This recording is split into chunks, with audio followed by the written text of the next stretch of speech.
to episode 212 of Two Countries, Two Americas, All Sports. It's exactly 1 week until Christmas Day here. Oh my God, Sam Darnold, are you freaking kidding me? What a way to open an episode there. I'm Nick Hill, as always, from Chattanooga, Tennessee, United States. Got a raging thunderstorm going above me, but that should move through here pretty quickly, and then the weather will turn much colder. And joining me from the summertime down in Americana, Sao Paulo, Brazil, is Gus Mazelli, and Gus, I miss the warm weather.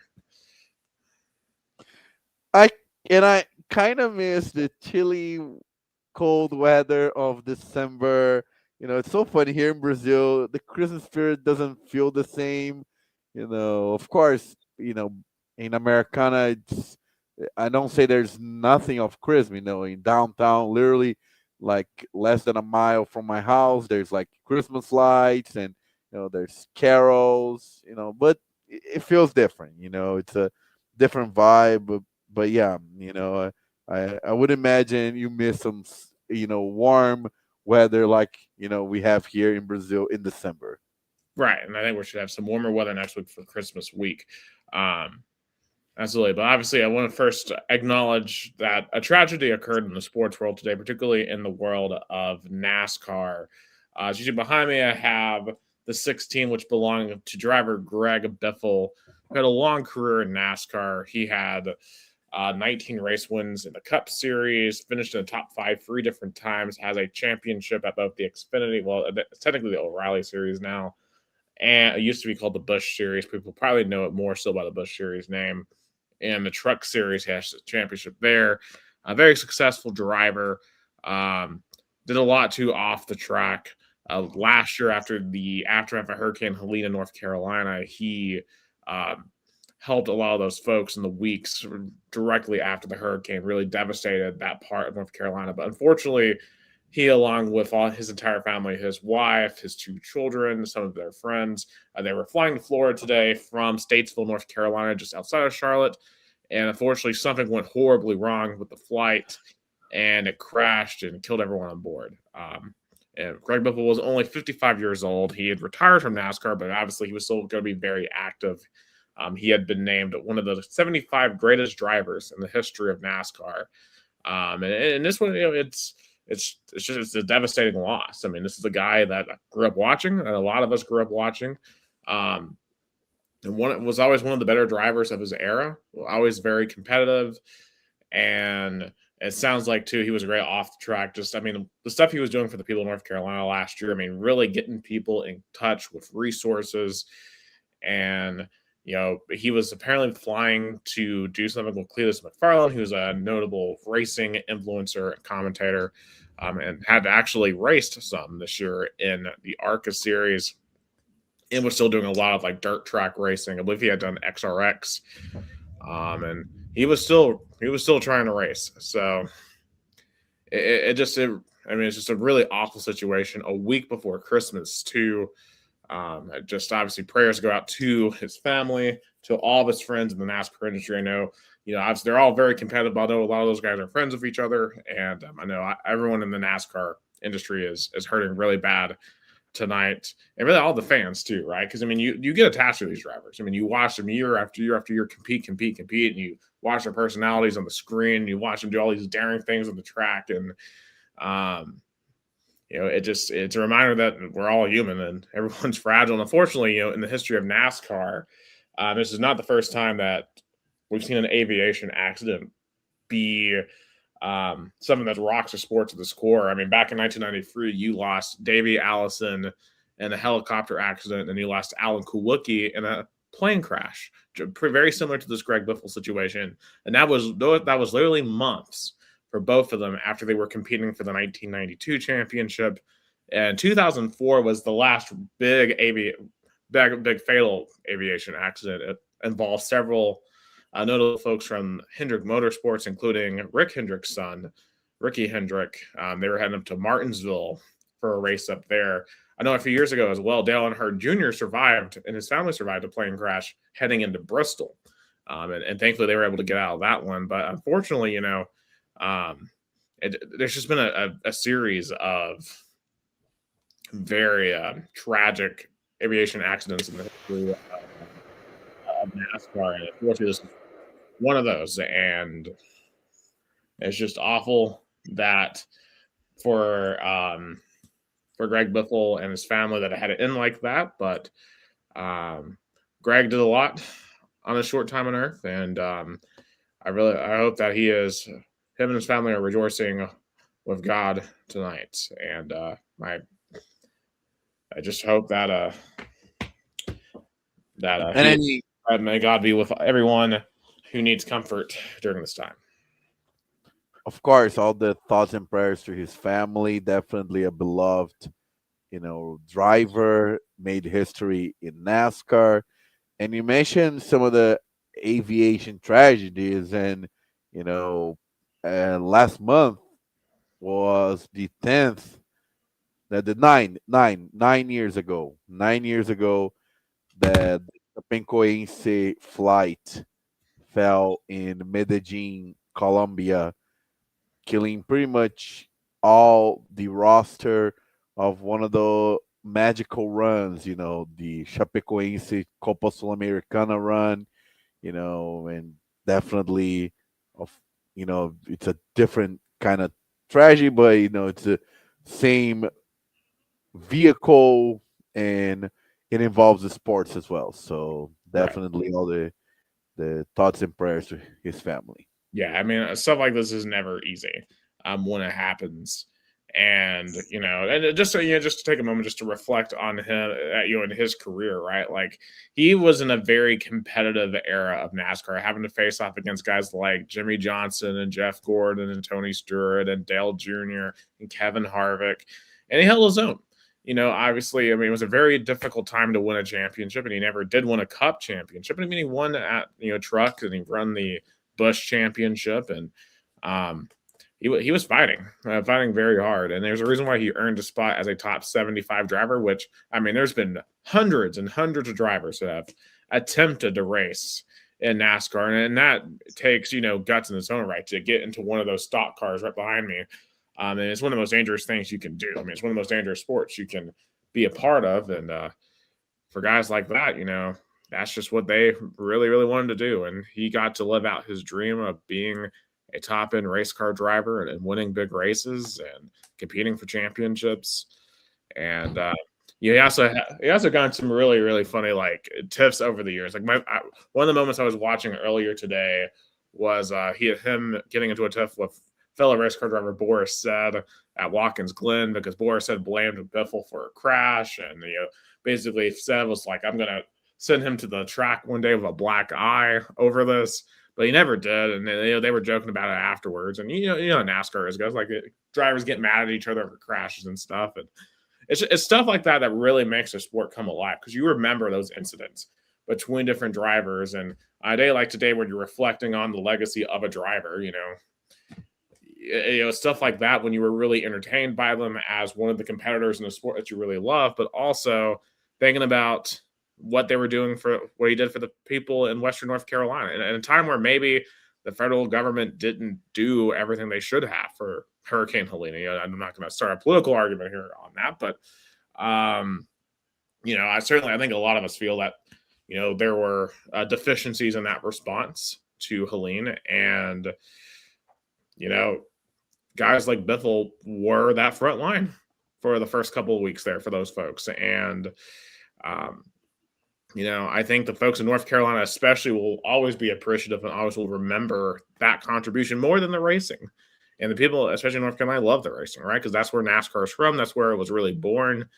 And, I think, he has a great legacy in the sport of NASCAR. And I really hope NASCAR does some stuff next year to really honor him during the races. Like, I know after Dale Sr. passed, 2001, they did for some of the races basically all the races that year, everyone would go silent on lap 3, and all you could hear is the hum of the engines. I think next year, his number was 16. I would love to see, especially at the Daytona 500, everyone held a lap of silence, basically. All the announcers stop talking, the crowd doesn't talk, and you just kind of let the only thing you hear is the cars going around the track on lap 16. It would be, I think, an amazing tribute to him. I saw some people, float around maybe like a man, kind of like a Walter Payton Man of the Year, but like a Greg Biffle Man of the Year for NASCAR, I think would be a great idea. I think, and I'm sure NASCAR, and I trust them to find ways to honor him, and I'm sure there are definitely ways they're going to honor him moving forward. Because certainly he is a guy that will not be forgotten in the history of NASCAR. So Greg Biffle was only 55. Rest in peace. And you certainly had a life well lived. And the one other comment I will add on top, and I didn't get into this last episode, the past couple of weeks have been very negative NASCAR-wise, just in terms of there was a big lawsuit between Michael Jordan, Denny Hamlin, and the sport of NASCAR itself. And, of course, they settled that before the jury was able to get that case last week in North Carolina. And I just hope that, on days like this for the sport, I think anyone who loves motorsports for probably a similar reason, right? Like it's like any other sport, everyone comes to a sport to love it, to appreciate it. Like it's like soccer or football or basketball, and there's been a lot of infighting in NASCAR this year. And hopefully one thing, if anything can come out of this, is that we all want to sit back and we all really want to enjoy the finest pilots on the ground going at each other at 200 miles an hour. And, because you never know when it could go away, right? Like, you just never know when your time's up. And I think we spent a lot of time fighting over a lot of stuff. And I hope that the sport can be more unified moving forward. But in any case. Oh, yeah, definitely. It's a moment of. Or go ahead. No, I was going to say it's a moment of reflection, and, all the NASCAR community definitely feels his loss. Absolutely. So rest in peace to Greg Biffle.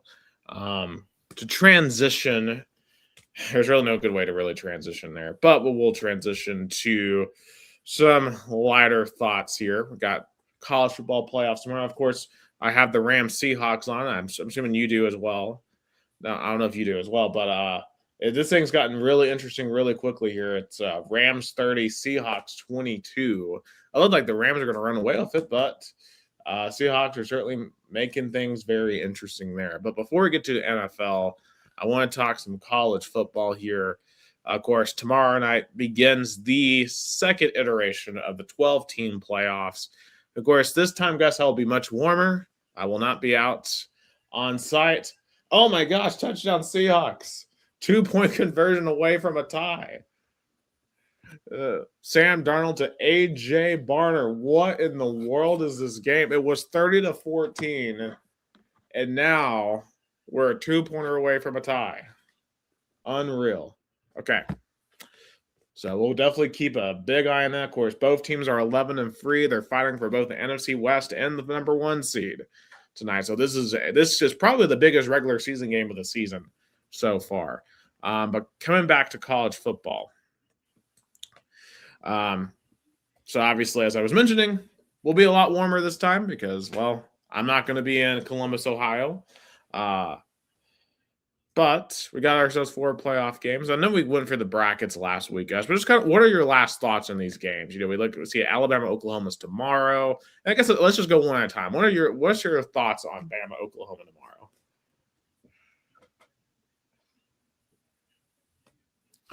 I mean, I'll say that's the biggest matchup. It's the most even one because even though they met, in the regular season, playoff game is a different one.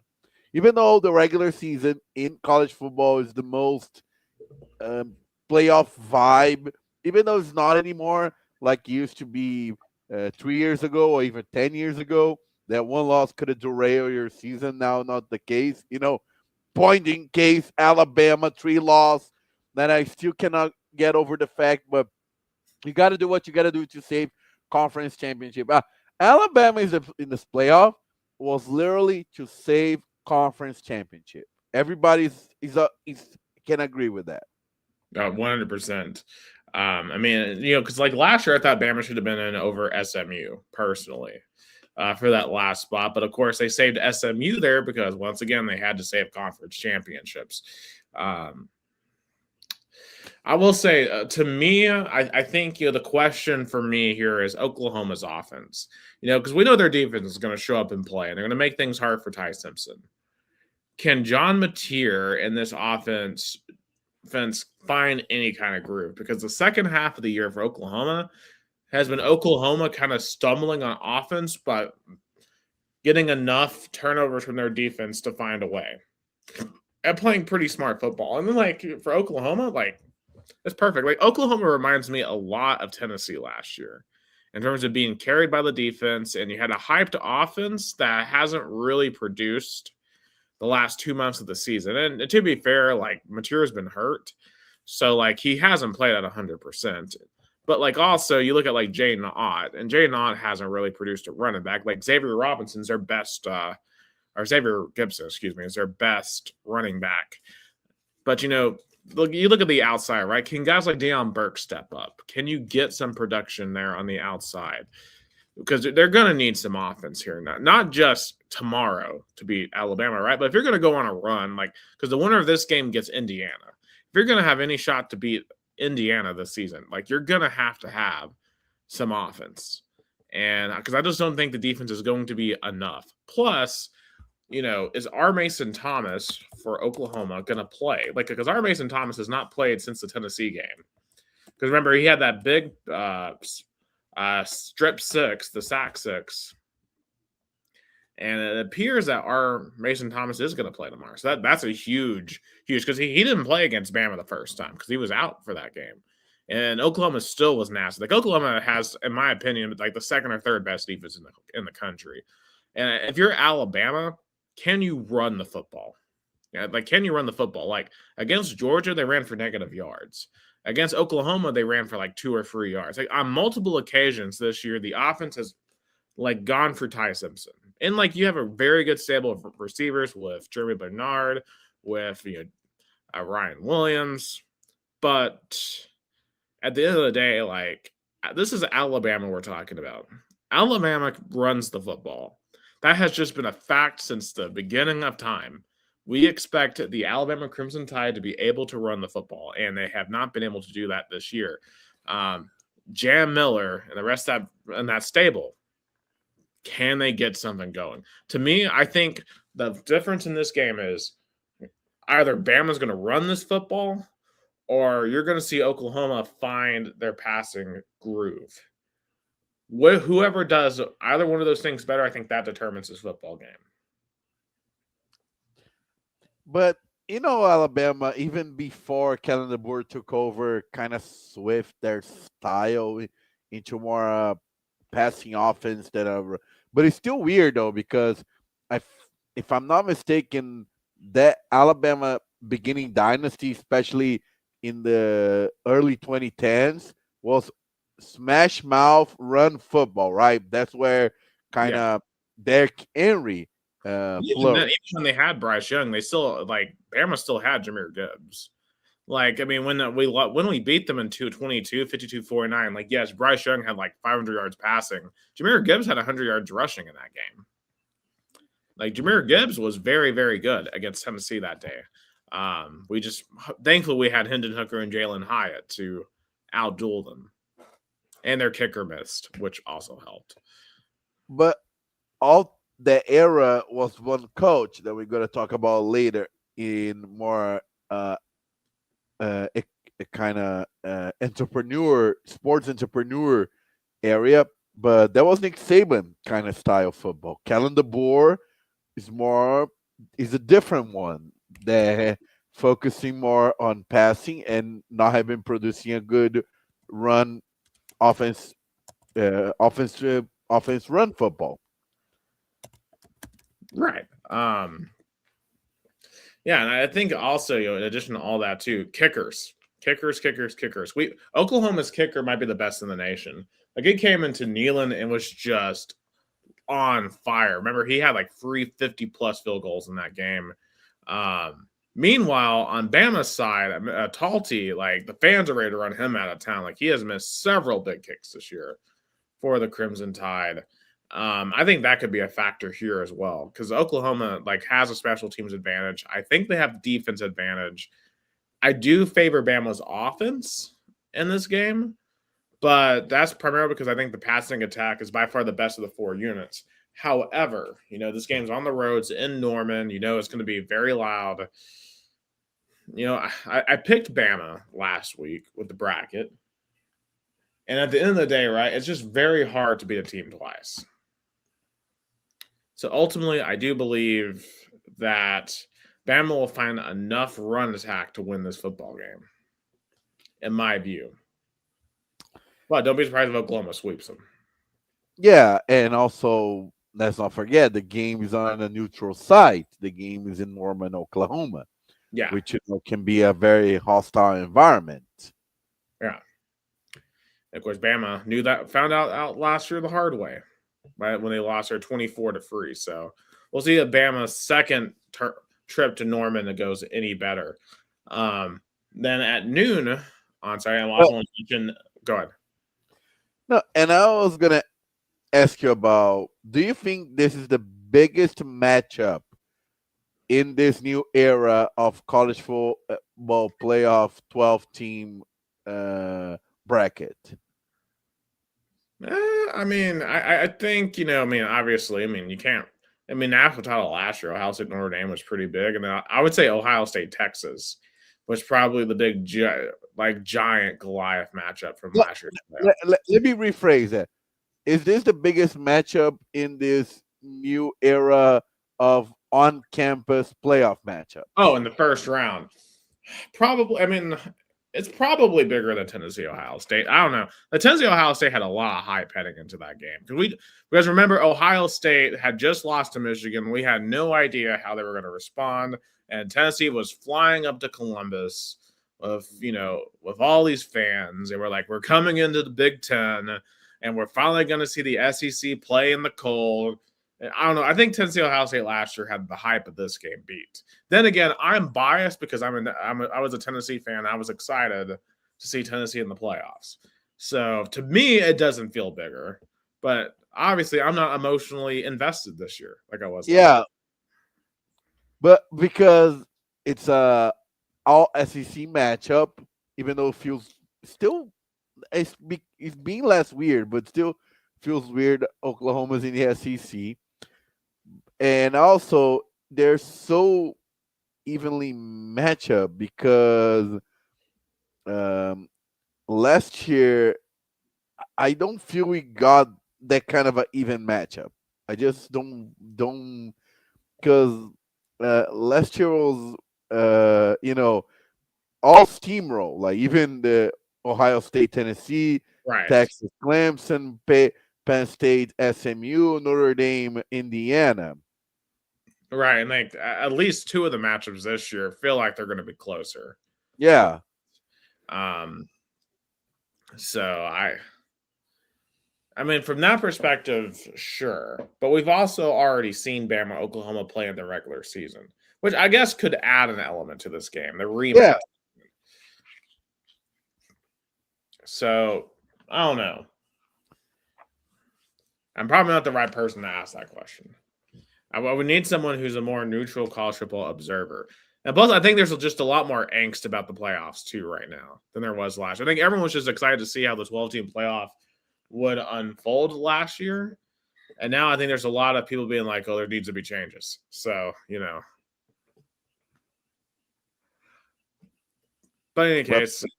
But finally, I feel like it's an evenly matchup because last year, that last year was Tennessee Ohio State, that matchup, right? 8 versus 9. Yes. I think it's gonna be a even matchup. It's not gonna be a disparity, unfortunately, like our Volunteers got destroyed. Yeah, I think this one should be a really good matchup. I feel like Bama finds a way, though. I go Oklahoma.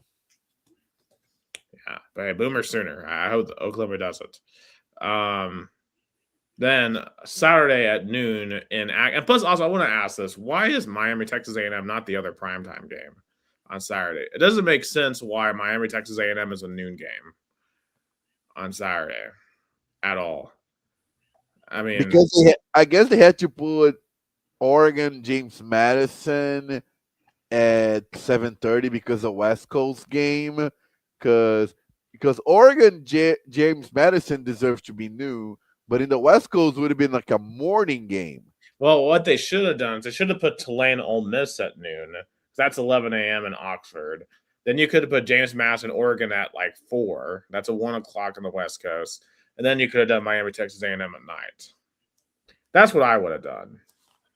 Yeah, because that Texas A&M Miami matchup totally deserved to be like a prime time night game. Kyle Field, it feels different during the under the lights. Right. And this, for me, this is the something's got to give game. Like, something's got to give in this game because we have on one corner, you have the Miami Hurricanes who haven't done anything in a quarter century. We have a coach that we have brutally criticized on this show on numerous occasions. And Mario, there may not be a coach in this country we criticize more than Mario Cristobal.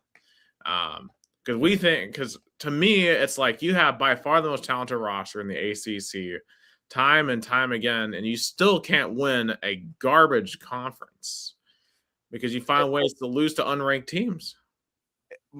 And Miami, we can say they got involuntarily in the playoffs. It was kind of, it was because they deserved. As you point out, Mario Cristobal's Miami had all the players and all the hype, but as we all point out during the season, stupid loss against Louisville, and what was the other one? The other one was SMU. SMU, yeah. Yeah, just stupid losses. But hey, they beat Notre Dame week 1, and that was the win that mattered. Yeah. And of course, and the committee got it right. Head-to-head matchups need to be counted on this. That's what the NFL decides. Playoff, bracket, playoff berth, head-to-head matchups, right? Right, because that's what should matter. Absolutely is what should matter. So you got Miami in then one corner, and then in the other corner you got Texas A&M, aka Texas 8-4. We know Texas A&M is a program since they've joined the SEC that's been okay, but they haven't been great. And this year obviously they got to an 11-0 start, but let's really take a look at who you beat, right? Like, okay, you beat Notre Dame, so both of these teams beat Notre Dame. But who else did Texas A&M beat? Not the bottom half of the SEC. The only team in the top half of the SEC they played all year was Texas, who they lost to. So if you really look at Texas A&M's schedule, they have one good win at Notre Dame.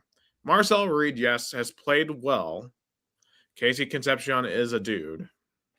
But then we also got to remember this is the same team that was also down in the first half to South Carolina 30-3. And South Carolina was 4-8 this year. I don't particularly think Texas A&M is that great of a team.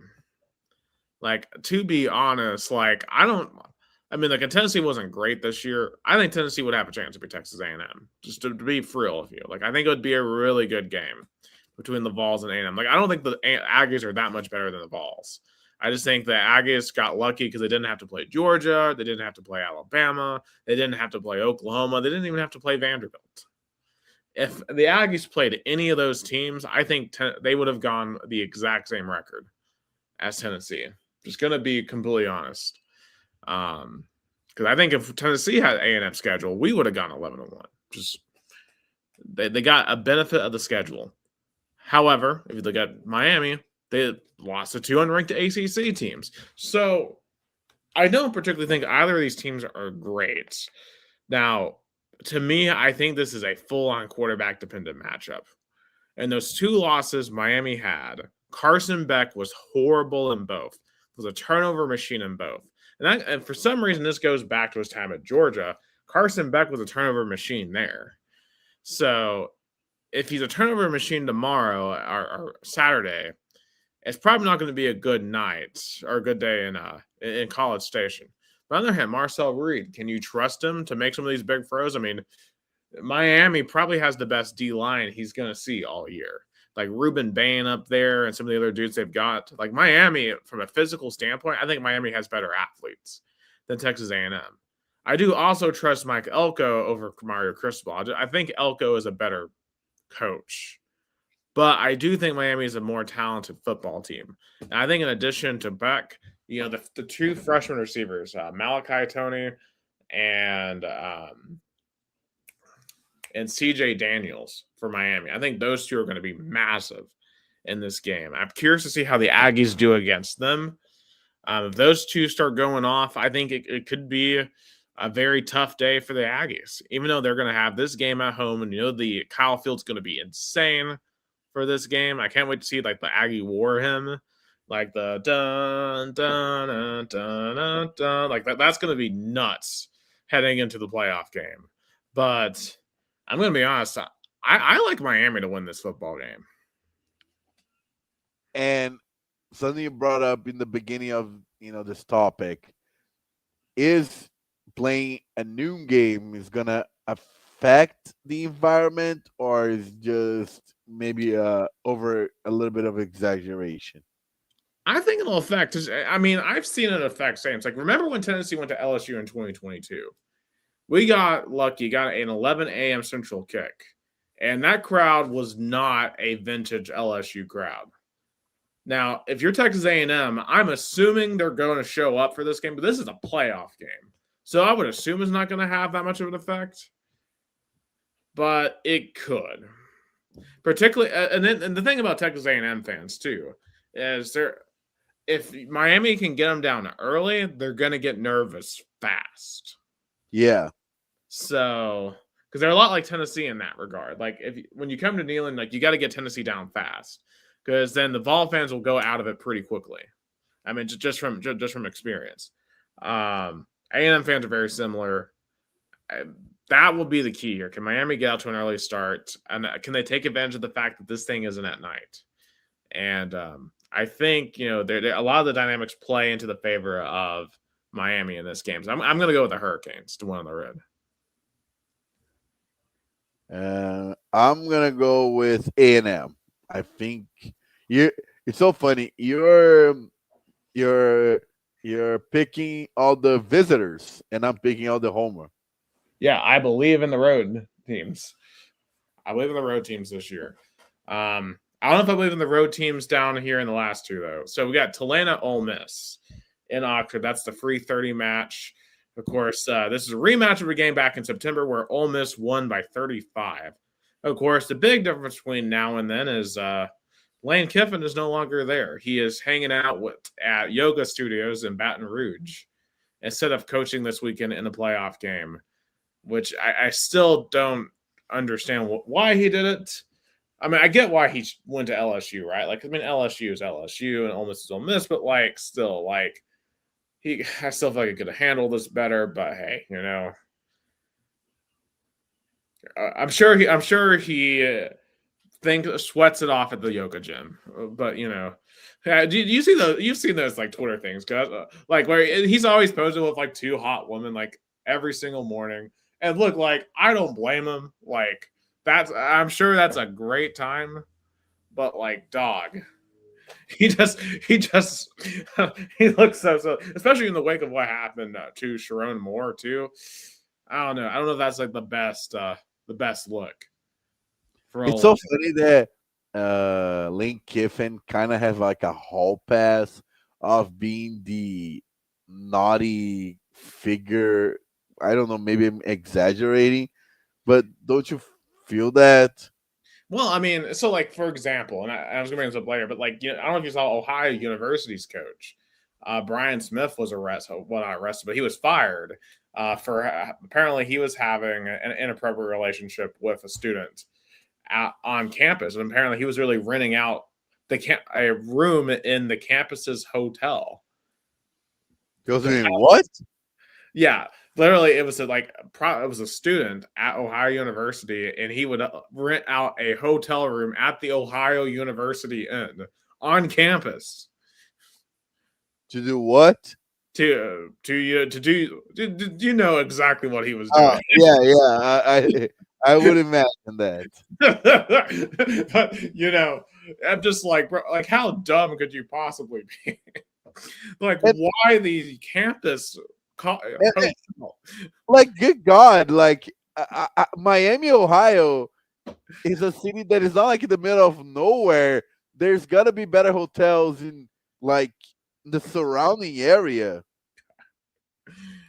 It's nuts. I mean, these coaches are throwing away their whole careers over this stuff. Like, it makes no sense at all, man. I mean, look, I'm just gonna stop before I get myself in trouble. Anyway,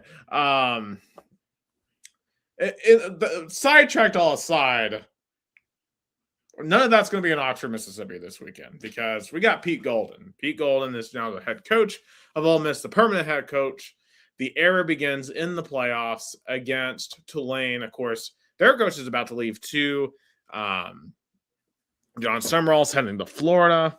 And I will give John Summerall this. He has handled his Tulane exit with great grace. I don't know if you saw this, Gus. He is giving $100,000 to Tulane for their NAL funds as he's heading out the door. So kind of because as he said, he wants to be able to still be in the good graces of Tulane fans and wants to be able to go back there and celebrate championships in 20 years, which I think is a great sign. And no one at Tulane is going to be mad at him for leaving for an SEC job.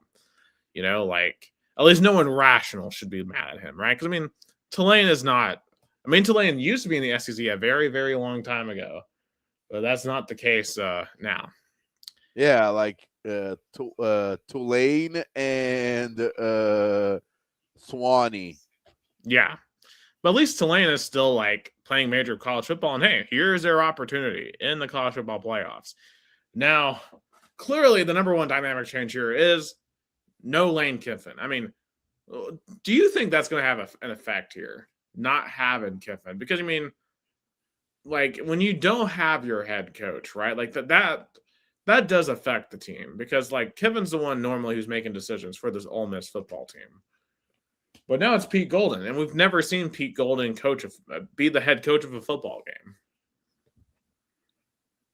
Yeah, but I guess he had time to prepare. It wasn't like it was Lane Kiffin left this week, and they're still fresh of his ideas. Because which is the best way to start era than in a playoffs in the college football?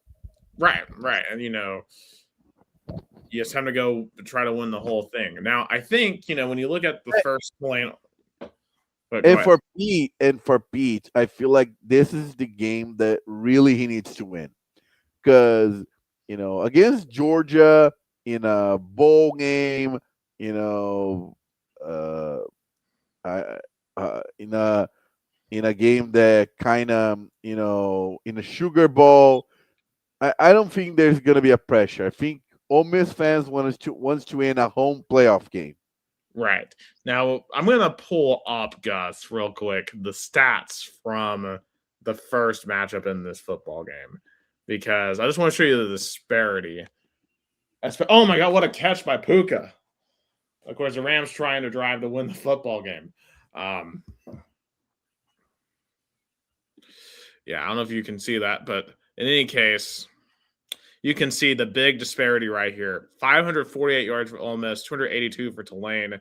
To me, this is the key stat. Jake Retzlaff is going to have to be a lot better than this on Saturday. And, of course, for Ole Miss's defense, like, they didn't lose any of their defensive coaches. And Trinidad Chambliss was already playing in this game. Now, I will say this. They ran the ball pretty well in this game. 4.6 yards per carry. Now, Ole Miss was running a 5.7. So if they can do that again, then to me, it really comes down to what Retzlaff does. But, you can see they really were in a bad way there. So can Tulane have more passing in this game? Can they find a consistent passing attack? It's clearly what is going to be the massive if Tulane's going to have any shot, like, you're going to have to find a way to pass the football game.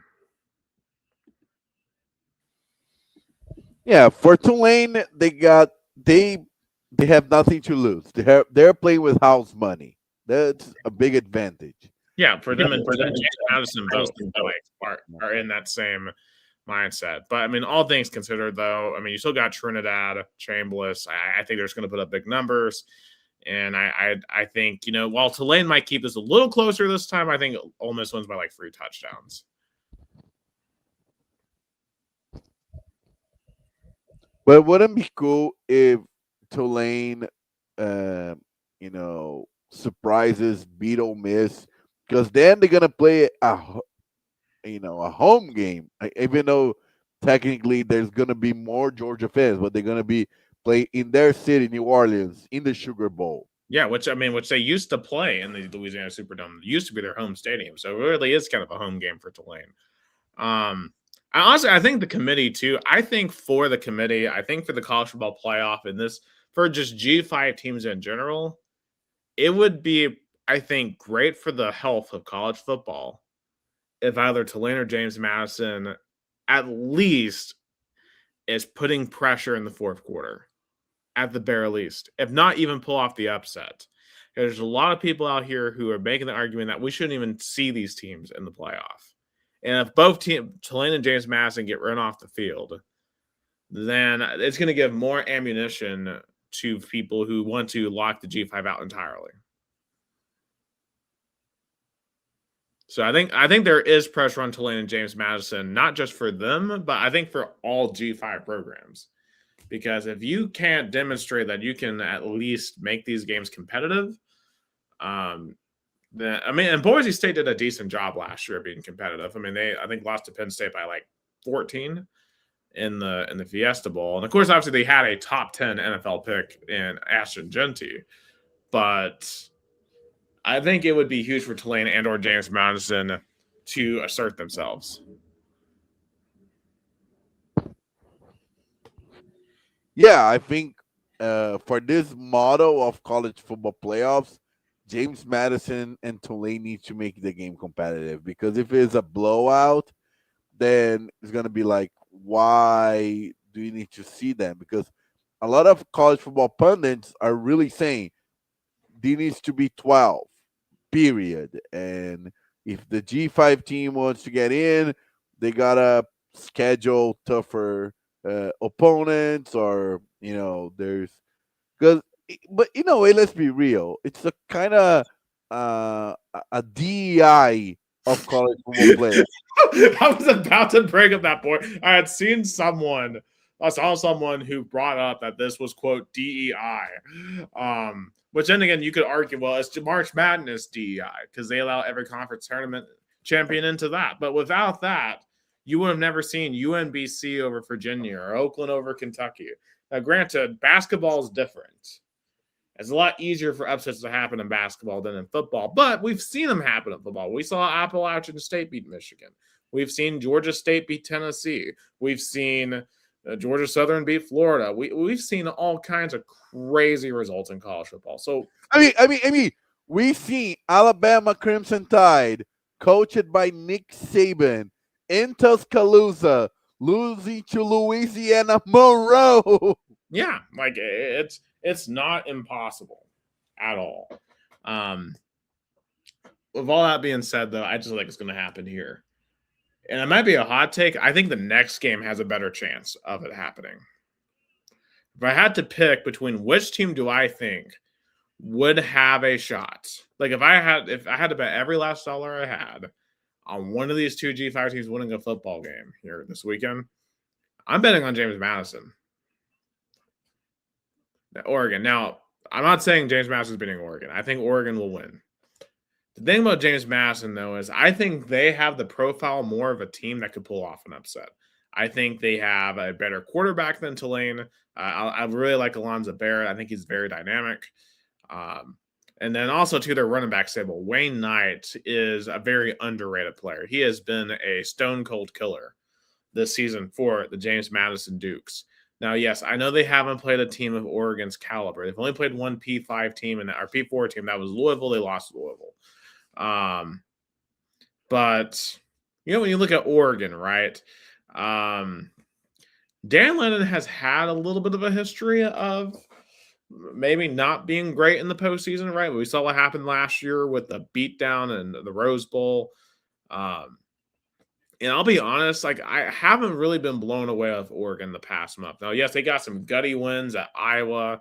They beat USC at home, but like that, the defense didn't look great in that game. Yeah, they beat Washington on the road, but I don't think Washington's very good, And obviously Oregon's still very talented. Oregon has as talented of a roster as anyone. But I am, out of all of these games, right, I feel like James Madison is the one that people are just going to overlook. And I feel like they shouldn't just overlook James Madison. I think the Dukes are going to hang around for at least a little bit in Eugene. And, if Oregon goes in there, they have a couple of turnovers and they play tight, they start getting tight because they're at home, right? And like when you're in a home like that against a team like that, I'm assuming all the fans are going to assume we're just going to walk in and we're going to blow them out. If that doesn't turn out to be the case, I think James Madison, Oregon could be the one that gets interesting. Yeah, and also Oregon, it's college football program that last year choked as a number 1 seed, losing by double digits to Ohio State. Right. So, I think there's so much pressure on Dan Lanning in this game. A lot of pressure. Like, because if Dan Lanning blows us and loses to James Madison at home, then you have to really start questioning, okay, like, can Dan Lanning get it done? Is he like the new James Franklin at that point, It's a very fair question. And Rams and Seahawks going to overtime in Seattle, Washington. Yeah, what a game this has turned out to be for the top of the NFC West. Whew, what a game. Okay, so, but are we both going with Oregon in this game? Oregon. Yeah. So those start tomorrow night with Alabama, Oklahoma. Okay, so quick other notes from college football here. Transfer portal's in full swing. There are so many players in the portal, Gus. Just from Tennessee, Jake Merklinger is probably the most notable guy that's in the portal. Doesn't really surprise me when you look at the fact you have George McIntyre, who I think is going to overtake him this year anyway on the quarterback depth chart. You've got Faison Brandon, the 5-star quarterback who's coming in. And then additionally, I think we'll go out and get a transfer quarterback. Jake Merklinger was not going to play at Tennessee. I wish him the best. But I think the question becomes now is, well, there's two-pronged. One, does Diego Pavia win his lawsuit? And two, if he does, should you then be open to bringing back Joey Aguilar? But assuming that lawsuit doesn't get passed, there's a lot of quarterbacks on the market.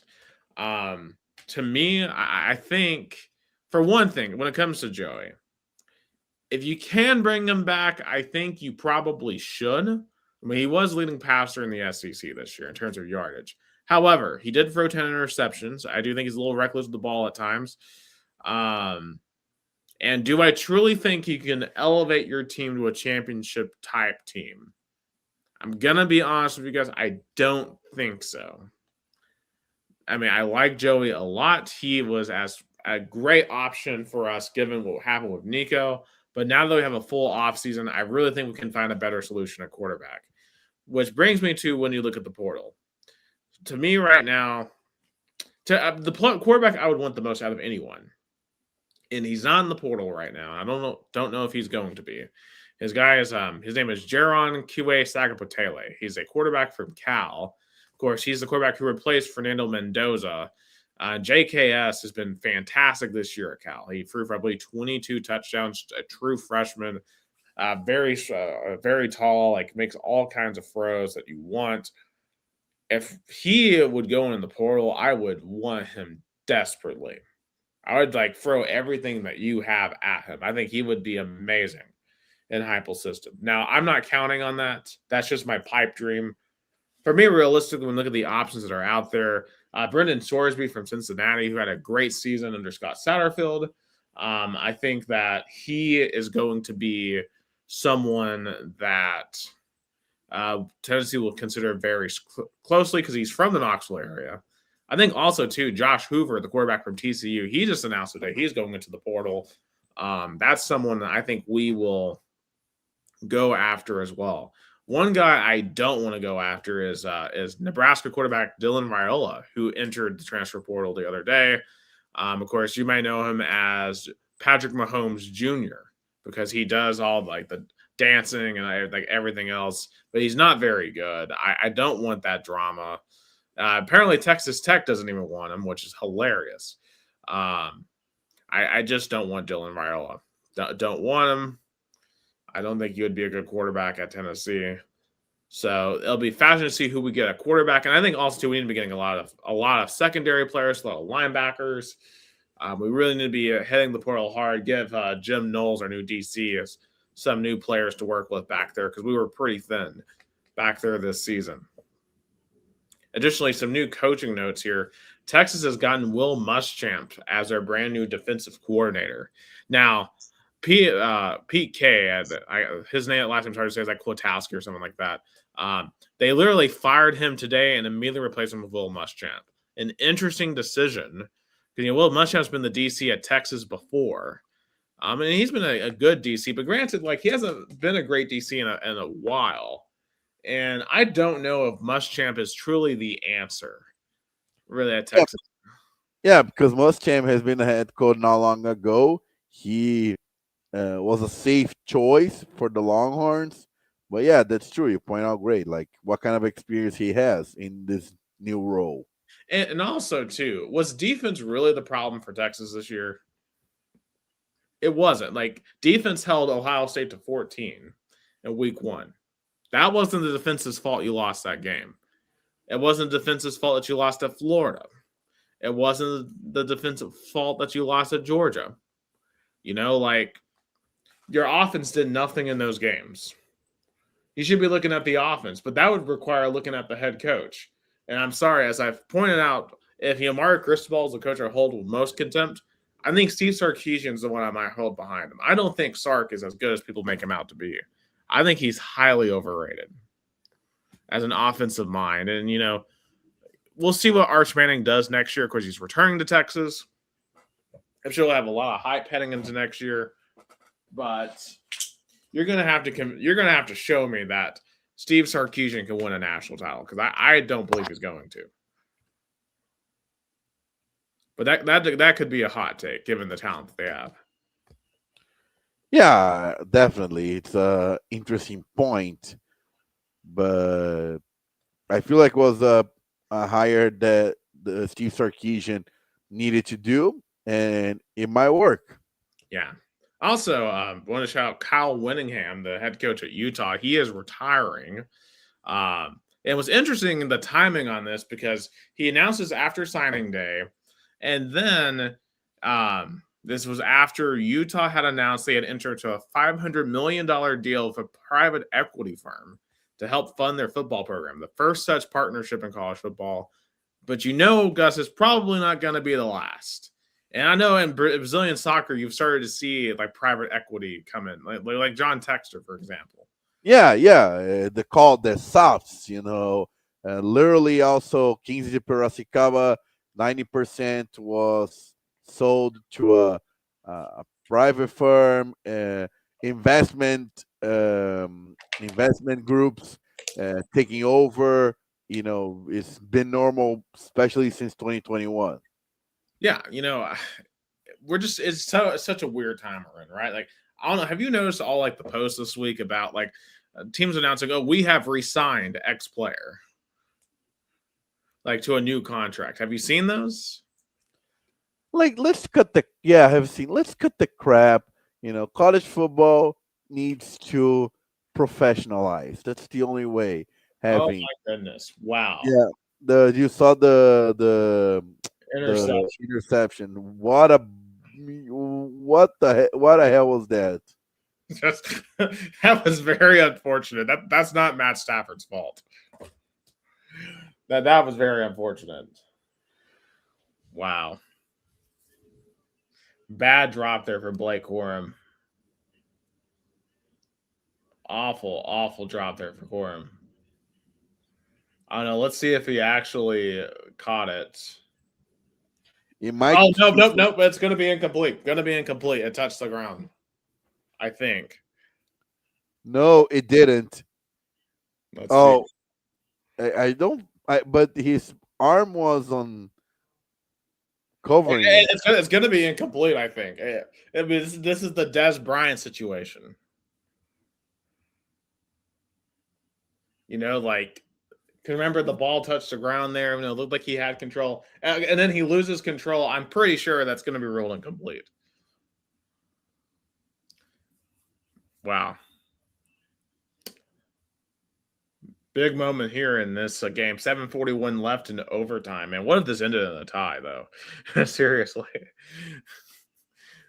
This would be the messiest game to end in a tie this year, I feel like. Let's see. Yep, they rolled it incomplete. Oh, the Rams got a really big break. Yes, massive break. Yeah, but kind of back in private equity though, and kind of like because you're seeing all these teams are having to re-sign their players to new contracts, right? Like, it's just nuts. Like they're gonna have to do a collective bargaining agreement. Is what's gonna have to happen. Now, like, you can't expect all these teams to have to re-sign players literally every single year. Like it is insane. But right now there are no rules because you don't have a collective bargaining agreement. Like there's going to have to be some give and take here. Because otherwise, how do we expect these teams to be able to actually function? Yeah, and the league to be in some sort of rules. I think the problem is there's no rules. NCAA, as I always compare, was a socialist country, and now they let the wall to fall, and everything's chaos. Absolutely. And that's such a great comparison. And I'm just waiting for some rules. I'm waiting for the EU to step in and make some rules because it is unsustainable right now. I don't blame Kyle Winahan for getting out. Also, too, shout out to Fernando Mendoza winning the Heisman. And also Diego Pavia, man. Let me tell you something. I get it, people being mad, but come on, it's his personality. He shouldn't be apologized. Like he just should have chose the better word for the voters. Like, look, I just find it funny. Like Vandy literally had their best season ever, and all they got for it was a ReliaQuest Bowl appearance. That's all they got for it. They couldn't get the Heisman. They couldn't get a playoff appearance. The Rams win the game. And the Rams win the game. And that's what I love about it, you know? Well, I guess I'm about to see it here. Let's see here. Let's go, Puka, baby. I have Puka in a championship this week in fantasy football. I don't know if this is the game, though. I think Seattle still gets another possession. Oh, yeah, that's true. It's a rule change. Yeah. Yes. They changed the rule. Oh, my God. I've got 46.5 points from Puka Nacua. Dude, because this week is a fantasy semis. So, man, having Puka, man, is an absolute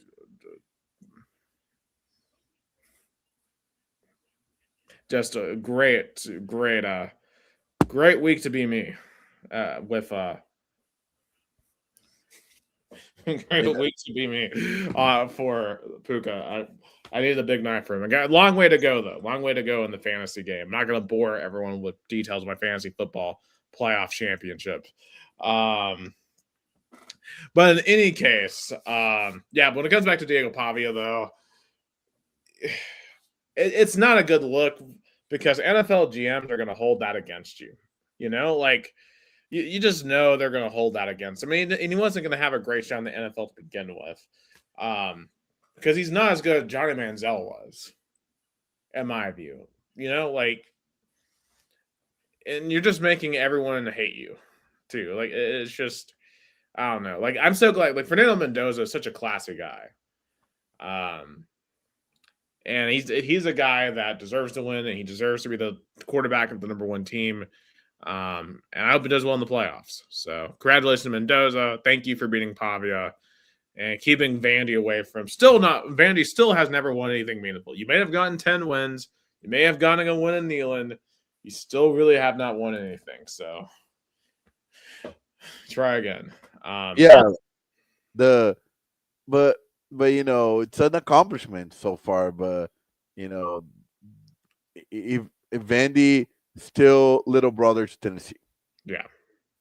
Also, one last note in Tennessee: Nick Saban has bought a minority ownership stake in the Nashville Predators. So that's a fun thing to kind of note. Of course, the Predators are really struggling right now, not in a great spot in the NHL. Maybe Saban. I mean, I don't know what he knows about hockey. I'm assuming it's a little bit more than what I know about hockey, but maybe some stuff that can be turned around.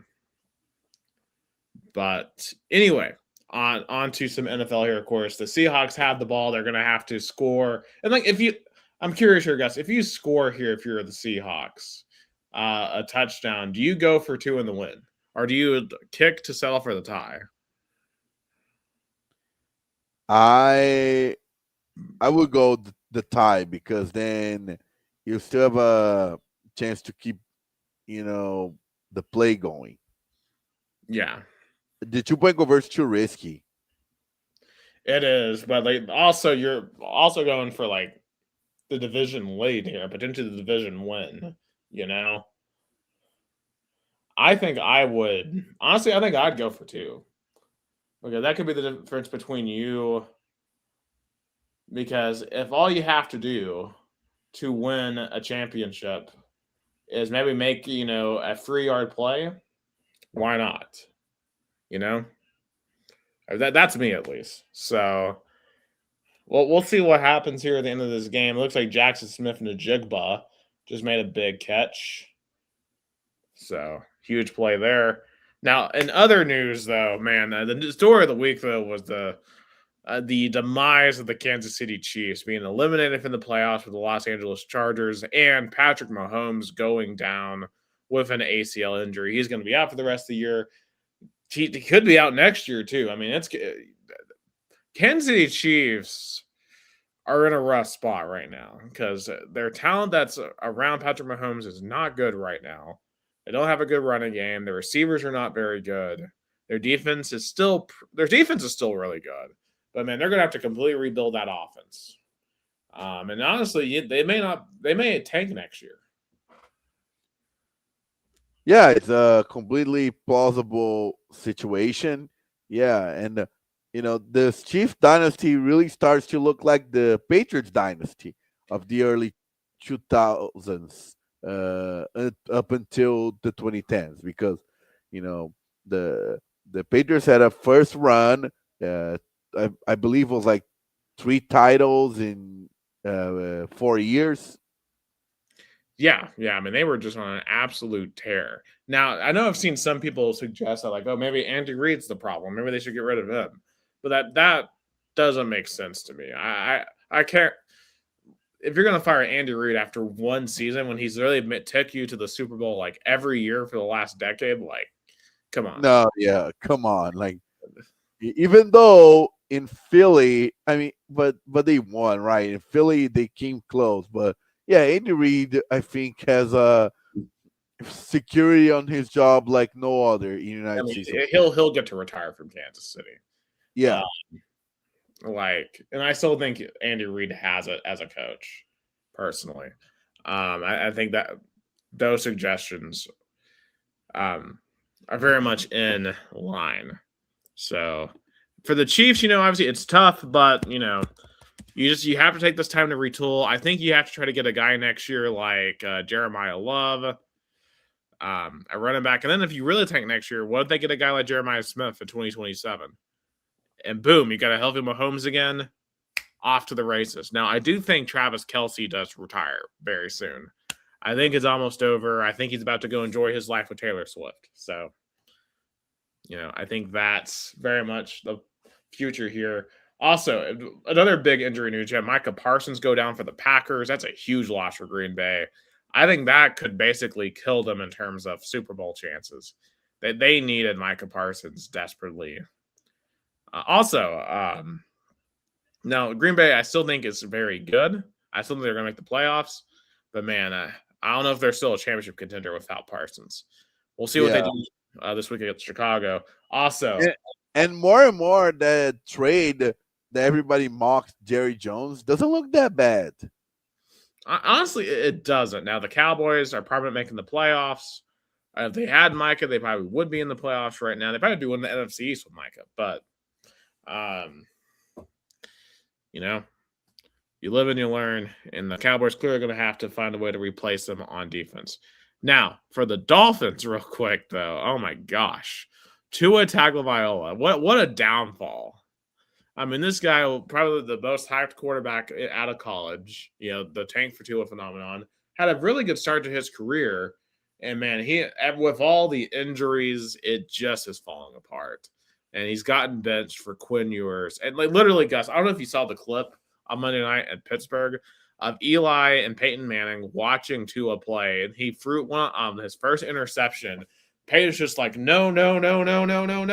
It's cover two. You can't throw that. And Peyton Manning's having an aneurysm watching Tua play quarterback because he's just that bad now. It's really it's sad because Tua felt like a really promising player coming out of Alabama. He's in the same class as Joe Burrow, but definitely in the NFL, they're in different stratospheres.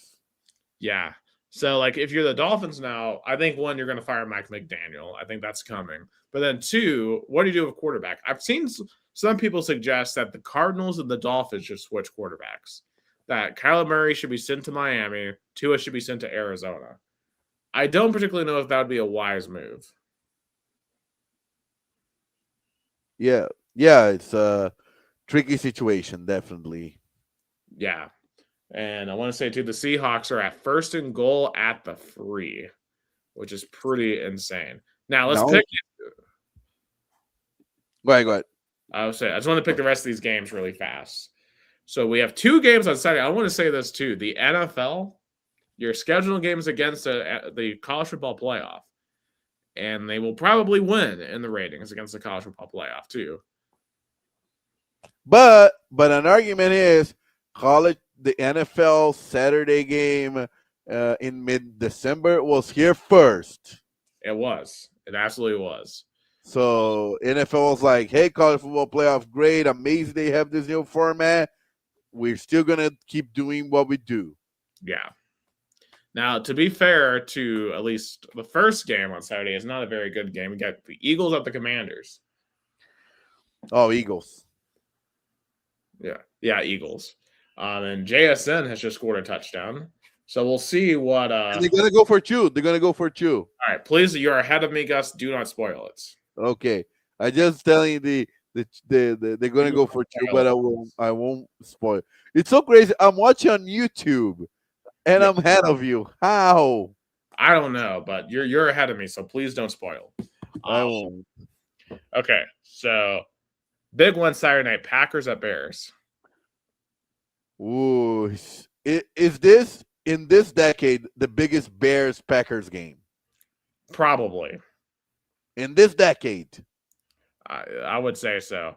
There's no Micah Parsons for the Packers, but also the Bears are down both Rome Odunze and Luther Burton at wide receiver. So I don't know what type of passing game the Bears are going to have. I'm still going to go Chicago.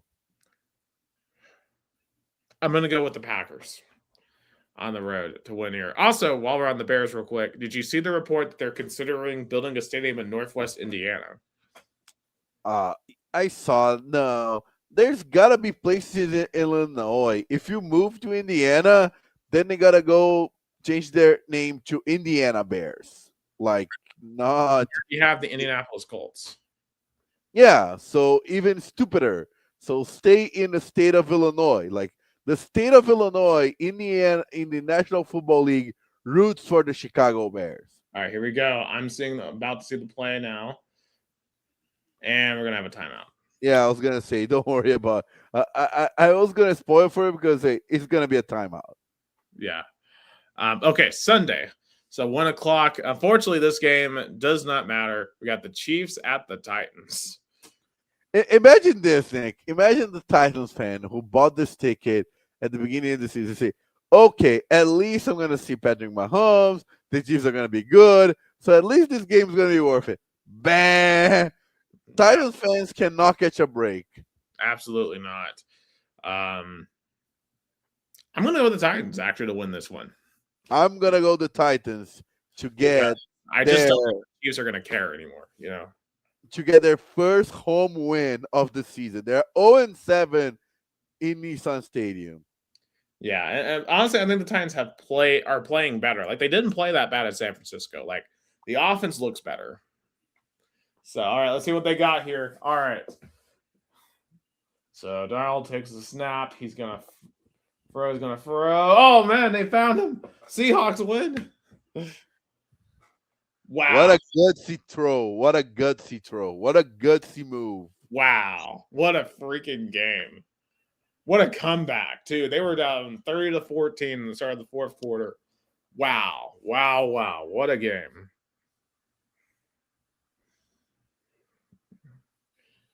Unbelievable.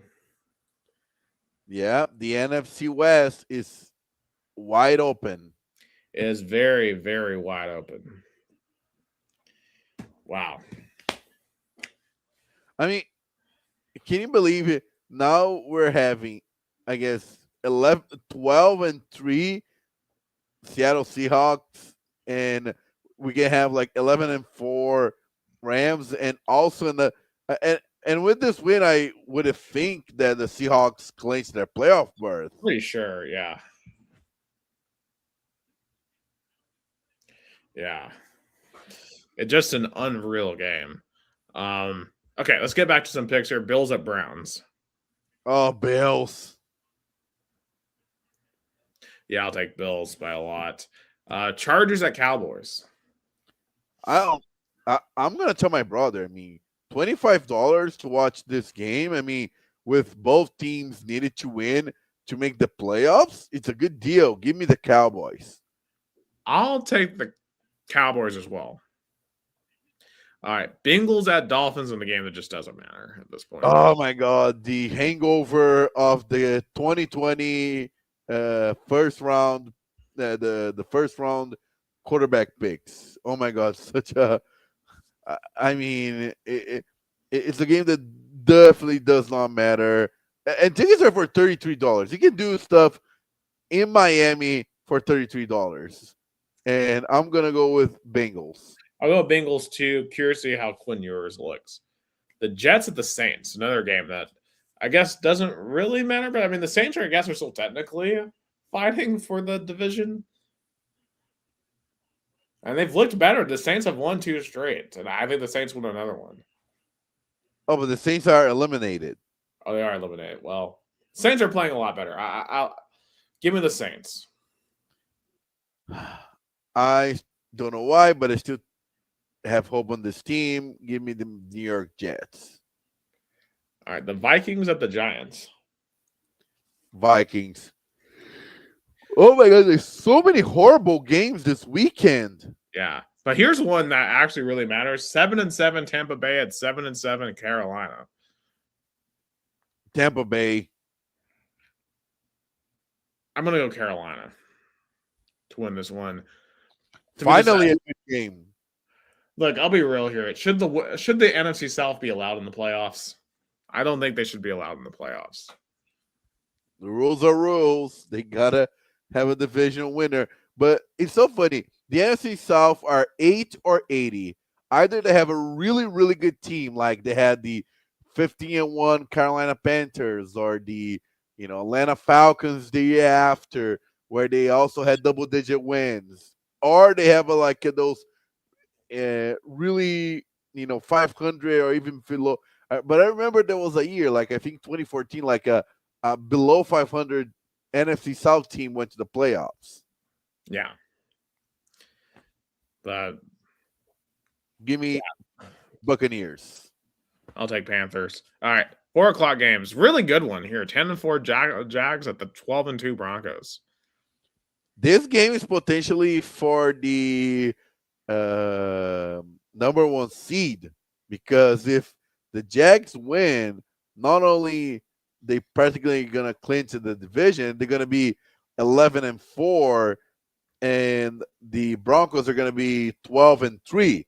So it's gonna be possible for the Jaguars to fight for the number 1 seed. But if the Broncos win, practically it's a done deal, because it's gonna be like a 13-2. Yeah. I want to say this too. Trevor Lawrence, he's finally looking like the quarterback I thought he would look like. Yeah, you just need to take used to and kind of cling with the team. But still, give me Broncos. They're undefeated at home. They're gonna keep undefeated in the Mile High. I'm gonna take the Jaguars to win on the road. I'm really feeling this Jacksonville team right now. Here's the game that doesn't matter. Falcons at Cardinals. Oh my God, another horrible game. Cardinals. I'll take Cardinals as well. Steelers at Lions. This is one of the big one too. Steelers, top of the AFC North. The Lions fighting for their lives.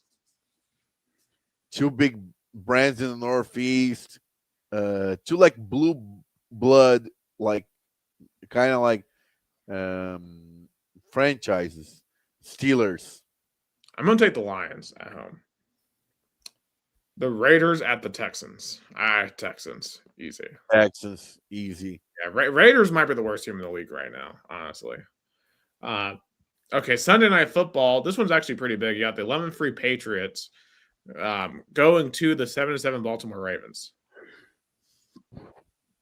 I mean, Patriots and Ravens have kind of like a rivalry. I mean, those epic matchups in the last decade between Joe Flacco and Tom Brady. Of course, now it's a different era. Give me Patriots.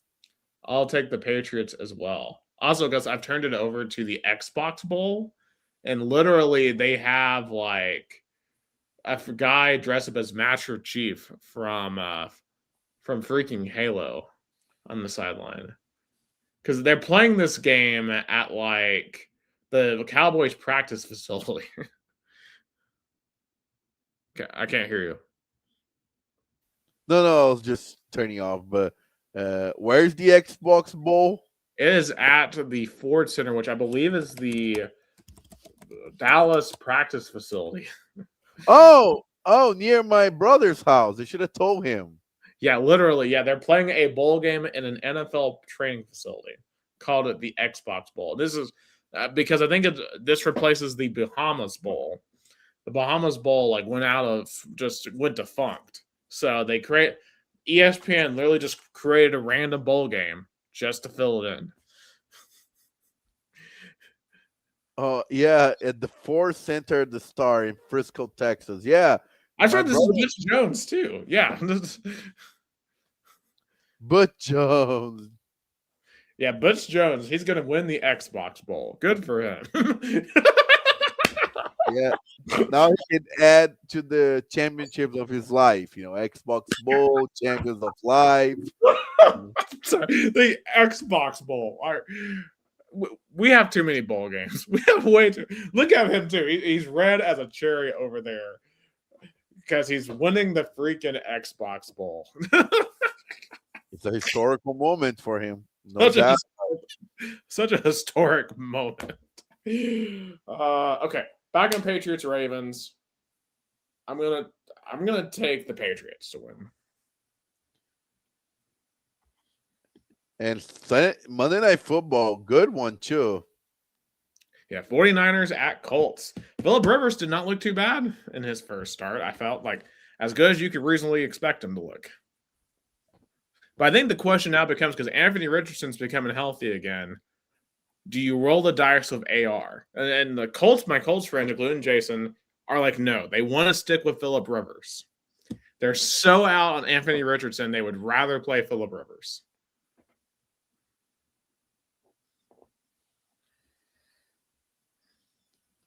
Yeah, and I think the 49ers, even though they're again, I mean 49ers in São Paulo Futebol Clube, what is going on? There's so many injured players.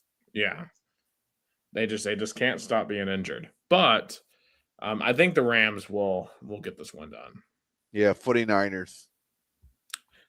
Alrighty. So real quick, just to wrap up the American thing, the basketballs got back on the right track this week. They beat Louisville by 20. Now, Louisville did not have their best player, Michael Brown Jr., but very solid game. They really needed this one. And now they have 2 wins over top 15 teams. They had that Houston win back on Thanksgiving week, beat Louisville on Tuesday. I watched it with Jason, very interesting experience, because obviously he was happy for Tennessee, not happy for Louisville.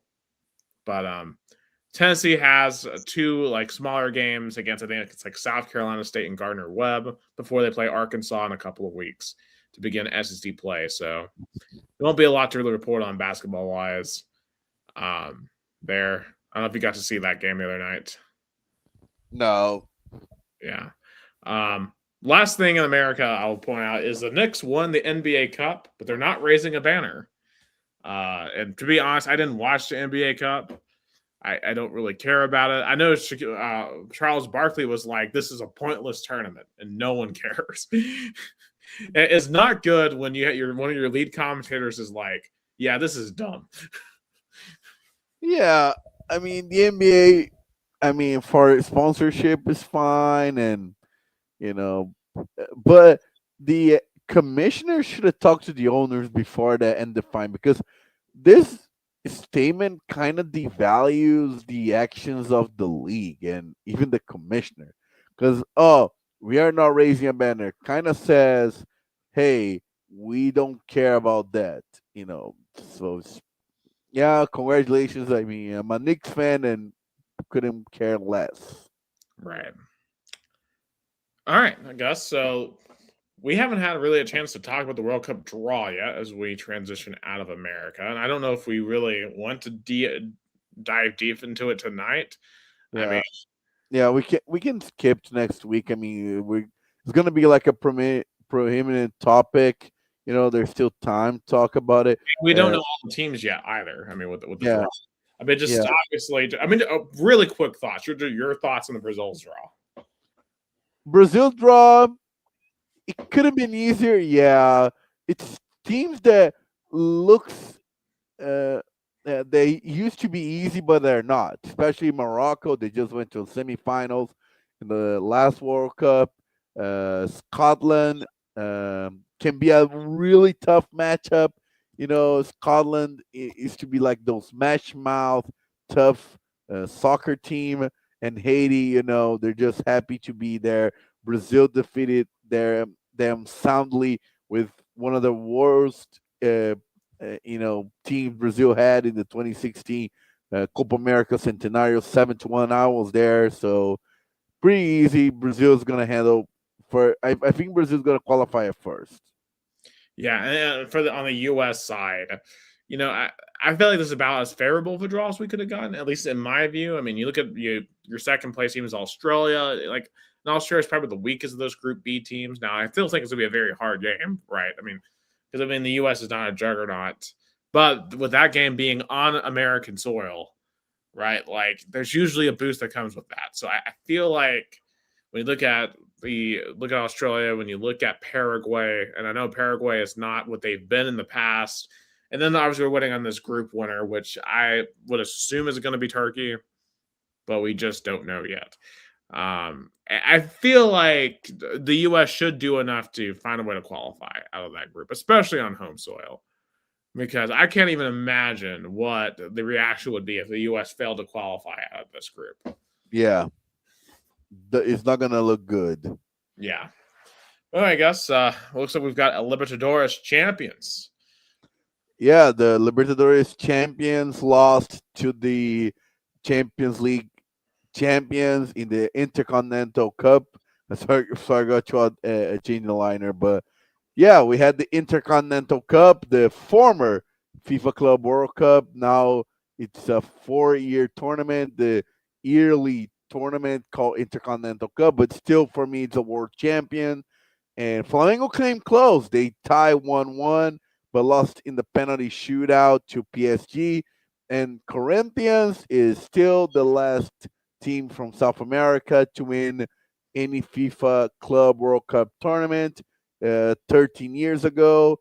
Since then, all pretty much European domination. And again, Flamengo came really close, but unfortunately, they couldn't shoot penalties well. They lost 4 penalties from the 5 they had to score.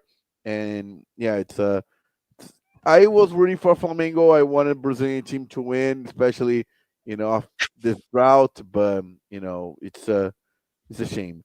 Brazilian Cup final, Corinthians somehow is in it after practically being really close to elimination against Cruzeiro, being down 2-0, even though they won the first game 1-0, but they found a goal and they won in penalty shootouts. And Vasco as well in penalty shootouts eliminated Fluminense. First game 0-0, second game on Sunday, 6 p.m. Brazil time, 4 p.m. Eastern time. I think it's going to be another really not beautiful game. It's going to be a lot of tough play. So, but it's going to be. I think I want to say Corinthians going to win the Brazilian Cup, even though Vasco, especially Vasco fans, deserve it so much. I think Corinthians going to come out on top. Yeah, I would agree with that as well. Well, we'll see. It's going to be the last game of the Brazilian soccer season, the 2025 season on Sunday. Until it all starts over again. Also, one last American note, I want to shout out Kentucky, Texas A&M, your volleyball national championship. They both won their semifinals tonight. Yeah, Kentucky in women's volleyball has been dominating since, so many years. So congrats to them. And, but Tennessee did decent as well. Yeah, but they did lose first round to Utah State. So we've got some work to do. Yeah. Rocky Top on that, but hey, we'll see what happens there. But that's all the time that we have tonight here on this late night edition of Two Countries, Two Americas All Sports. For Gus, I am Nick. Thank you so much for watching the only American and Brazilian sports podcast.